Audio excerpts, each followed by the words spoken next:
बॉलीवुड से बॉलीवुड की बात शुक्रवार रात 8 बजे सिर्फ नंबर 1 इंडिया न्यूज़ एंटरटेनमेंट पर। नमस्कार व्यूअर्स, मैं जयदेव पटेल और आप देख रहे हैं number 1 India news entertainment. Bollywood से बॉलीवुड की बात के इस खास कार्यक्रम में आज हम बात करेंगे एक एक्ट्रेस और साथ ही ऐसी कवियत्री जिन्होंने देश और देश के बाहर कई जगह पे अपना परफॉर्मेंस दिया है।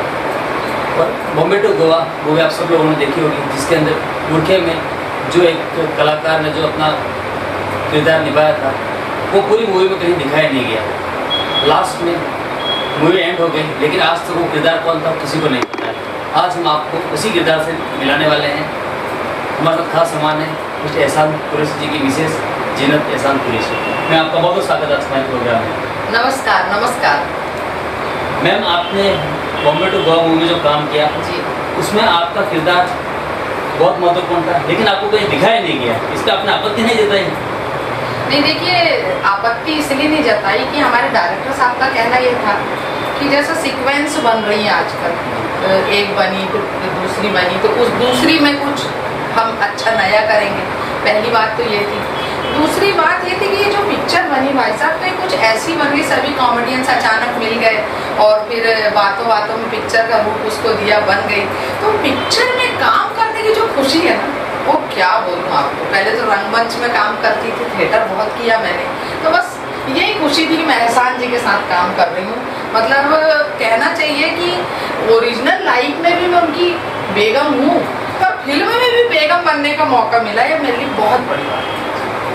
मैम, आपने अभी तक कौन कौन से मूवी में काम किया है और ऐसे कौन से अपकमिंग प्रोजेक्ट हैं जिसमें आप काम कर रहे हैं?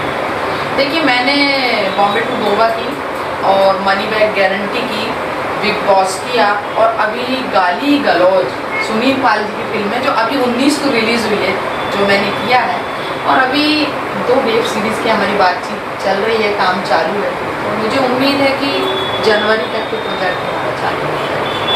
मैम, आप कविताएं भी लिखती हैं, कविताएं सुनाती भी हैं, तो कौन कौन से देश में कहाँ आपने एक अच्छे कार्यक्रम किए हैं, और ऐसा कोई आपका एक यादगार मोमेंट या ऐसा कुछ लम्हा जो आपको लगा हो कि नहीं, इससे बेस कुछ नहीं हो सकता? देखिए, वैसे तो मैंने पूरे देश में ही कविताएं पढ़ी हैं, मैं जाती रहती हूँ। मुझे कुवैत जाने का मौका मिला, विदेश जाने का मौका मिला, और भी कई जगह विदेशों में मैं गई हूँ, और बहुत अच्छा मामला रहा है। बहुत लोगों ने पसंद भी किया, ईश्वर की कृपा से, अल्लाह की मर्जी रही मेरे साथ में, और सक्सेस रहा। कविताएं तो वो होती हैं जैसे हर व्यक्ति को अपना हर बच्चा पसंद होगा, उसी तरह मेरी हर कविता मुझे बहुत पसंद है।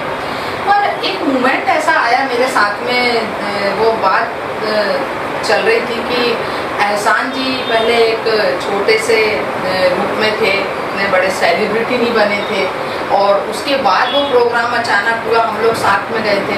तो मुझसे किसी ने पूछ लिया कि आप एहसान जी के लिए क्या बोलेंगे अब इस मोमेंट पे, जब वो सेलिब्रिटी बन गए। पहले तो एक कर्मचारी ही थे, एक टीचर थे, छोटी सी मतलब हम लोग की आय थी, छोटा सा हमारा हिसाब किताब था, तो क्या चेंज लगा आपको? तो वो मैं आपको अपनी गज़ल के 3 शेर ज़रूर सुनाऊंगी कि जो याद आ गई गुजरे हुए ज़माने की, जो याद आ गई गुजरे हुए ज़माने की, तो हम भी भूल गए बात मुस्कुराने की, तो हम भी भूल गए बात मुस्कुराने की। और सुना है हमसे वो नाराज होके बैठे हैं, सुना है हमसे वो नाराज होके बैठे हैं, निकाले कौन सी सूरत उन्हें मनाने की, निकाले कौन सी सूरत उन्हें मनाने की। और जब एक ने सवाल किया एहसान जी को लेके, तो मैंने क्या जवाब दिया कि निकाले कौन सी सूरत उन्हें मनाने की, और उन्हें तो हमने आंखों में छुपा रखा, उन्हें तो हमने आंखों में छुपा रखा था, न जाने कैसे नजर लग गई जमाने की, न जाने कैसे नजर लग गई जमाने। और ये नजर बहुत अच्छी थी दोस्तों, आपकी मोहब्बत, आपका प्यार, आपका विश्वास, आपका ईमान, यही सब, यही आपकी नजर आज एहसान जी को इतनी बुलंदियों तक लेके आई है। मैं बेहद शुक्रगुजार हूँ, आपकी भी शुक्रगुजार हूँ। मैम, एक्ट्रेस और कवियत्री, जब हम दोनों मुद्दों पे बात करें, जी जी, तो किसमें आपको लगता है कि ये चैलेंजिंग है, और किसमें आपको लगता है कि ये थोड़ा सा एक कंफर्ट जोन में है? मेरे हिसाब से भाई साहब ये दोनों ही चीज़ें ना एक दूसरे की पूरक भी कह लीजिए और एक ही तरह की है। क्यों? देखिए, हम एक्टिंग में जाते हैं तो हमारे वो 9 रस तो है ही, उसके अलावा हमें जो भी स्क्रिप्ट मिलती है उस हिसाब से हमें ढलना पड़ता है, करना पड़ता है। उसी तरह कविता का क्षेत्र हो या आप गज़लों का क्षेत्र हो, जब आपके दिमाग में अच्छे अच्छे ख्यालात आते हैं, कभी मूड अच्छा है तो गमगीन चीज़ें हो जाती हैं, जब मूड अच्छा नहीं है गमगीन चीज़ें हो जाती हैं, जब मूड अच्छा है तो हंसी की बात भी हो जाती है। इस तरीके से दोनों एक दूसरे के पूरक हैं और ये दोनों चीज़ें जो हैं हम परिस्थिति के हिसाब से, चाहे हम मतलब अच्छा माहौल है तो अच्छा लिख लेते हैं, यदि दुखी माहौल तो ज़्यादा दोनों एक दूसरे ऐसा। मैम आप कविता के अलावा हास्य भी लिखती हैं क्या? लिखती हैं तो उसमें आप क्या कुछ सुना सकते हैं? देखिए, वैसे तो महिलाएं हास्य लिखती तो लोग पसंद नहीं करते, पर मैंने सोचा मैं एक कॉमेडियन की बीवी हूँ तो मुझे भी हास्य लिखना आना चाहिए। कई लोग सवाल करते हैं मुझसे कि भाई एहसान जी इतने बड़े कॉमेडियन हैं और वो सबको हंसाते हैं तो आप क्यों नहीं कर सकते? तो मैंने भी एक दो थोड़ी बहुत कोशिश की, कुछ पैरोडी के माध्यम से आपको सुनाती हूँ, सुनिएगा। बलमा है मूंछों वाला, मूंछों का रंग है काला, बलमा है मूंछों वाला, मूंछों का रंग है काला, मूंछों ने ले ली मेरी जान, मूंछों ने ले ली मेरी जान, हाय रे ये मेरा एहसान, मूंछों ने ले ली मेरी जान, हाय रे ये मेरा एहसान। मैम आपके हस्बैंड एहसान कुरैशी जी एक नॉर्मल इंसान से, एक नॉर्मल कर्मचारी से कहीं ना कहीं सेलिब्रिटी बने जी, तो इससे भी किस तरीके का एनवायरनमेंट रहा, आसपास के लोगों का क्या कुछ कहना था, या वो जो मूवमेंट था उसको आपने कैसे फील किया है, कैसे उसको याद किया? देखिए, मैं तो ये कहूँगी कि जब एहसान जी सेलिब्रिटी बने, एक तो वो ऑडिशन देने आना ही नहीं चाहते थे स्टार बनकर, और मेरी बहुत ज़िद करने के बाद वो इस ऑडिशन के लिए आए, तो मैं बहुत ईश्वर की भी शुक्रगुजार हूँ और खुद को भी खुशकिस्मत समझती हूँ कि मेरी उन्होंने ये बात रखी और आज वो इन बुलंदियों तक पहुँचे। ईश्वर और बुलंदियाँ दे उनको। और अब बात रही रिलेशनशिप की लोगों से, भाई साहब बहुत अंतर आ गया। पहले जो लोग नहीं पहचानते थे अब वो भी पहचानने लगे, जिनसे मेरे रिश्ते नहीं थे उनकी भी चाची मामी काकी हो गई, पर अच्छा लगता है, सब अपनापन लगता है, अपने लोग लगते हैं। पर जो आप मेरे पास पड़ोस की बात पूछ रहे थे मुझसे, उसके बारे में मैं एक बात आपको कहना चाहती हूँ। मेरा सेलिब्रिटी का घर है, लोगों का आना जाना लगा रहता है, बाकी लोगों का तो ठीक है भाई साहब, पड़ोसियों का भी ठीक है, ये पड़ोसनों का मुझे बिल्कुल अच्छा नहीं लगता। आप कहें तो बताऊँ आपको 2-4 लाइन में, देखे बताती होता क्या है। जाने क्यों पड़ोसन मुझे करती है तंग, अरे तंग तंग तंग, आँख में चोली कर मेरे शौहर के संग, अरे संग संग संग, मेकअप बड़ा लगाती, जुल्फों को है सजाती, होठों पे दे के लाली, शौहर को है पटाती, लाज ना शर्म है इसे मैं तो हुई दंग, अरे दंग दंग दंग, जाने क्यों पड़ोसन मुझे करती है तंग, अरे तंग तंग तंग। ऐसा होता भाई साहब मेरे घर में। मैम अगर आपसे एक रैपिड फायरिंग शुरू होगा जिसमें मैं आपको 2 ऑप्शन दूंगा, उसमें आप बता भी सकते हैं यस नो, या फिर आप पास भी कर सकते हैं। जी जी जी सर। कवियत्री और एक्ट्रेस में बेस्ट कौन? दोनों, किसी एक को चुनना हो? एक को चुनना हो तो मैं कवित्री को चुनूंगा। कवियत्री में मैं आपको 2 ऑप्शन देता हूँ, एक वो कवियत्री जो लोगों को हंसाने का काम करती है, और दूसरी वो जो पॉलिटिकल कनेक्शंस या फिर ये कहें कि जो सरकार ने काम नहीं किए उसके बाद उठाने का काम करते हैं, जो आजकल एक तो फेमस हो रहे, जो आपने सुना भी होगा। जी जी जी। तो इससे में कौन बेस्ट? मैं तो हास्य कवित्री को ज़्यादा बेस्ट मानती हूँ, क्योंकि देखिए हंसाना एक परोपकार का काम है। लोगों की ज़िंदगी में इतने टेंशन है कि दिन भर में थके मांदे रिक्शे वाले कोई भी हो, आम जनमानस थोड़ी देर बैठ के हंस लेता है ना, तो ईश्वर हमको उसका बदला देता है। तो मेरे हिसाब से हास्य कवित्री उनका ज़्यादा बेहतर है। हास्य कवित्री बेस्ट या हास्य कवि बेस्ट? मैं तो कवित्री बोलूँगी, मैं कवित्री हूँ तो कवित्री को प्रतिनिधित्व कर रही हूँ भाई, मैं तो महिलाओं का। ये लेकिन सबसे पहले हास्य को लाने वाले तो कवि होंगे, कवित्री तो होंगे नहीं। फिर आप गलत बोल रहे हैं, महिलाओं को कम मत समझिए आप, महिलाओं में बहुत शक्ति है। महिलाओं ने तो पुरुषों को बनाया जब वो हंसाने की ताकत रख रहे थे कहाँ, पहले ये बताइए।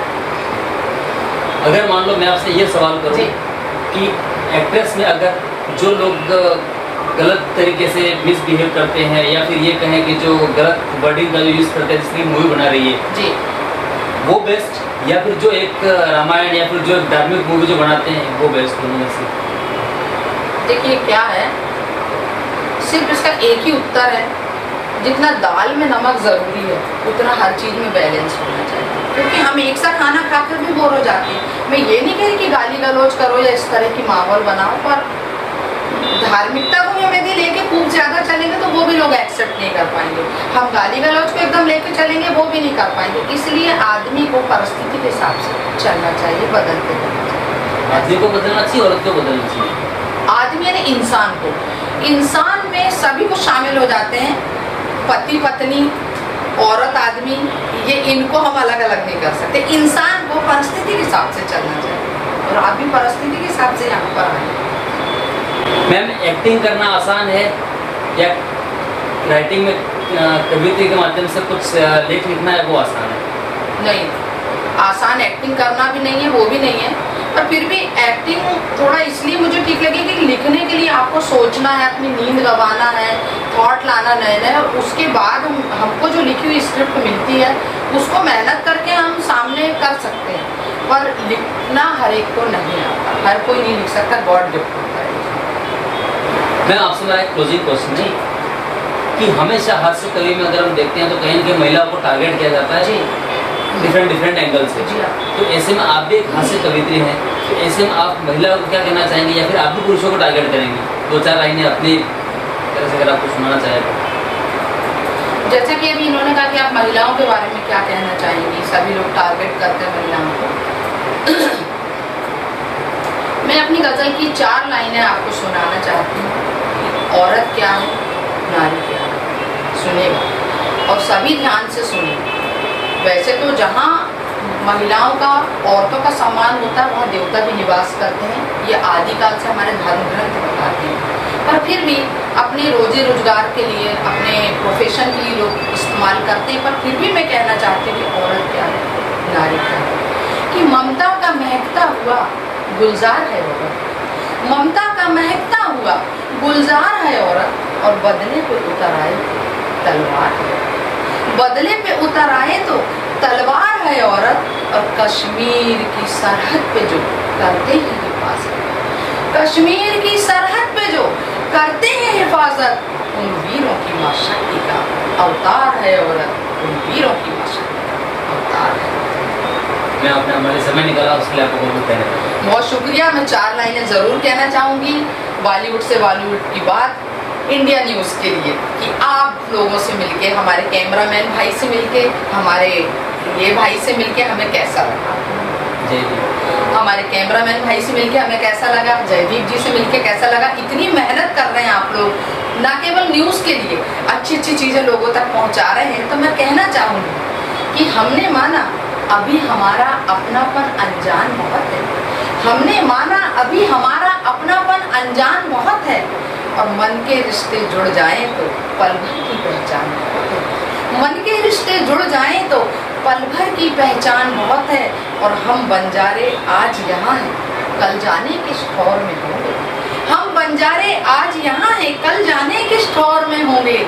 आपने हमको अपना समझा, आपका ये एहसान है, आपने हमको अपना समझा, आपका ये एहसान बहुत है। देखते रहिए इंडिया न्यूज़, बॉलीवुड से बॉलीवुड की बात।